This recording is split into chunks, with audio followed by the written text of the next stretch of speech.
Hello friends, once again welcome back to my channel. चलिए देखते हैं कि बुधवार के दिन जो एक्सपायरी होने वाला है मंथली, वो किस तरीके से ट्रेड कर सकते हैं आप लोग, और कौन सा इंपॉर्टेंट लेवल से जो कि ब्रेकआउट और ब्रेकडाउन होने के चांसेस बन रहा है। सो गाइस, जैसा कि हम लोग एक्सपेक्ट कर रहे थे कि ये लेवल को ब्रेक होने के बाद ही मतलब एक डाउन साइड का मूवमेंट आएगा, बट वैसा कुछ हुआ नहीं और मार्केट लगभग एक रेंज में ही फंसा रहा अभी तक। तो अभी देखते हैं कि एसजीएक्स निफ्टी जैसे कि 17,004 के आसपास ट्रेड कर रहा है, यानी कि फ्लैट टू पॉजिटिव। और हमारा जो मार्केट जो क्लोज हुआ है स्पॉट लेवल को अगर देखा जाए तो 950 के आसपास कहीं क्लोज हुआ है। और 17,000 का मतलब हो गया कि तकरीबन इन रेंज के आसपास ये स्पॉट लेवल है। ये इन रेंज के आसपास कहीं ना कहीं ओपन होना चाहिए। तो या तो यहाँ ओपन होगा या कहाँ कहाँ पे ओपन होगा ये हमें नहीं पता। तो खैर, फ्यूचर लेवल में जो इम्पोर्टेंट है उस पर हम लोग ध्यान देते हैं। 16,929 यानी कि 16,930 के नीचे अगर जाए मार्केट, या फिर 964 के नीचे, 965 के नीचे अगर जाना स्टार्ट करे मार्केट, तो यहाँ पे 10 से 15 पॉइंट का रिस्क जो भी लेना चाहे ले करके एक बार शॉर्ट ट्रेड इनिशिएट कर सकता है। पहला टारगेट रहेगा 928 का। अगर ये 928 टूटा तो यहाँ पे जो पोजीशन एडेड है वहाँ पे इस पोजीशन को तो आप कैरी करेंगे ही करेंगे। ये ब्रेक होने के बाद अपने पोजीशन में और क्वांटिटी ऐड कर सकते हो आप। क्योंकि इस सिचुएशन में क्या होगा कि जब ये मार्केट डाउन साइड की तरफ अगर आना स्टार्ट होगा 928 के नीचे, तो सबसे पहले ये 900 को कोई रिस्पेक्ट नहीं देगा, 890 तक जाएगा। 890 तक अगर कोई प्राइस बिहेवियर दिखेगा रुकने का तो फिर वहाँ देखा जाएगा। अदरवाइज फिर जो अल्टीमेट टारगेट रहेगा 830 तक, यानी कि यहाँ से तकरीबन नहीं भी तो 150 पॉइंट का लगभग डाउन साइड का बन रहा है क्या ये। 831 ये अल्टीमेट लास्ट टारगेट नहीं है। लास्ट टारगेट अगर मैं आपको दिखाऊं तो 710 के आसपास बन रहा है। अगर ये 831 टूटता है तभी फिर 770 और 730 और 710 देखने को मिलेंगे। क्योंकि 800 पे जितने भी पुट राइटर्स होंगे वो तो बैठे ही रहेंगे ना मंथली वाले।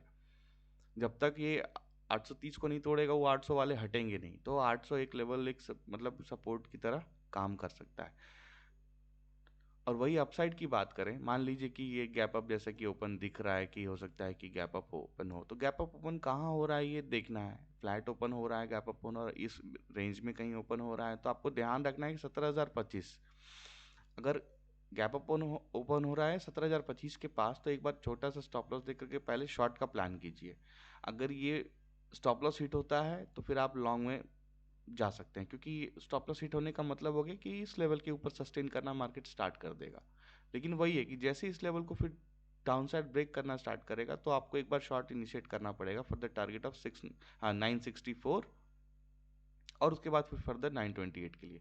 लेकिन अपसाइड अगर ये फ्लैट ओपन होता है इसी लेवल कहीं पे, तो आप एक लॉन्ग ट्रेड इनिशिएट कर सकते हैं। छोटा सा स्टॉप लॉस रखेगा और टारगेट रखिएगा 17,025, 17,087 और 17,148 से लेकर के 183 तक के।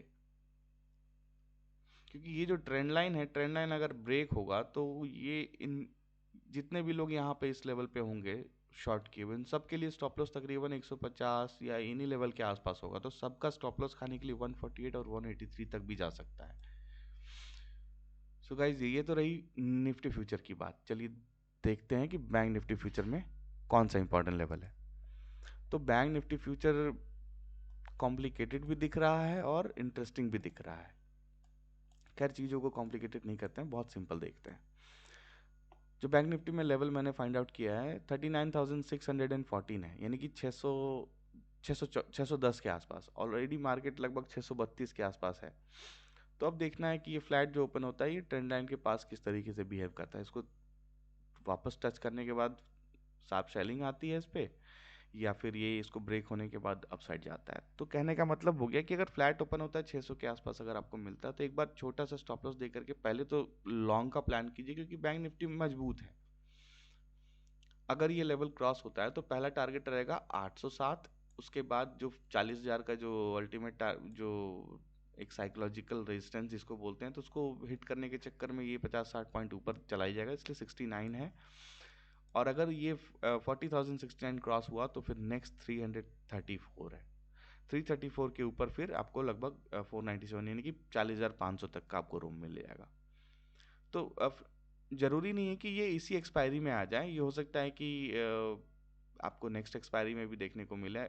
सबसे पहली बात कि आज जो एक्सपायरी होने वाली है उसमें आपको ध्यान ये रखना है कि वेडनेसडे को ही एक्सपायरी है मंथली, और अगर ना समझ में आए ट्रेड तो प्लीज़ नेक्स्ट एक्सपायरी में ही स्विच कर जाएं, क्योंकि कल छुट्टी होने की वजह से हो सकता है कि आपको नेक्स्ट एक्सपायरी वाले ट्रेड में भी अगर आप गलत ट्रेड में जाएंगे तो गारंटी है कि आपको लॉस होना ही होना है।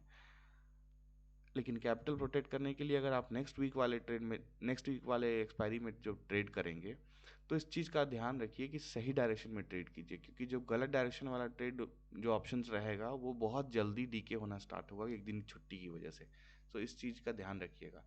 सो गाइस, बैंक निफ्टी में जो शॉर्ट का पोजीशन बनाना है वो 39,496 के नीचे आप बना सकते हैं, या फिर 610 के नीचे जब ट्रैवल करने लगे तो फिर आप 40-50 पॉइंट के आसपास का यहाँ पे रिस्क रखिए बैंक निफ्टी में, क्योंकि वॉलेटिलिटी में इतनी इससे कम आप स्टॉप लॉस रख नहीं सकते हैं।